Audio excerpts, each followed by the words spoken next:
Gituki sa konseho sa Dakbayan sa Mandaue ang hinungdan nganong nabanggaan sa usa ka container van ang skywalk nga nimutang sa MC Briones Street, Sudlon, Magikay nga misangpot sa pagpaguba niini. Ani ang report. Unang gihatagan og pagtagad sa Mandaue City Council ang pagbangga sa usa ka container van sa skywalk nga mao'y hinungdan sa pagkaguba niini. Ang hitabo misangpot sa pagpaguba sa skywalk tungod sa kabalaka nga mahugno na kini. Atol sa sesyon, gipahibaw ni District Engineer Daisy Toledo nga natukod ang pedestrian bridge o skywalk ni adtong 2006. Aduna kini gitason nga 20.4 meter ug may gihabugon o vertical clearance nga 4.22 meter.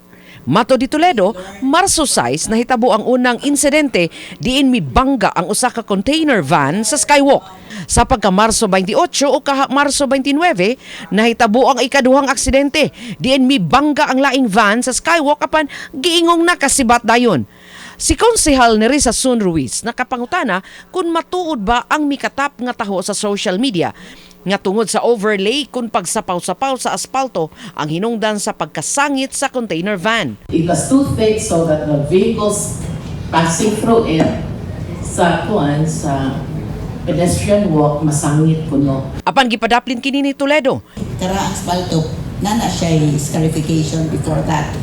And besides 2007 or 6 na built niya karon na siya na ramp.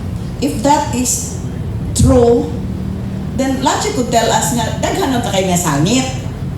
Admittedly, the driver, the operator of that van admitted nga iyang fault. Apan gitataw nila ni Vice Mayor Glenn Bersede nga misaka ang daan sa Mandaue nga bag-o lang giaspalto sa mga contractor sa 6th District Engineering Office.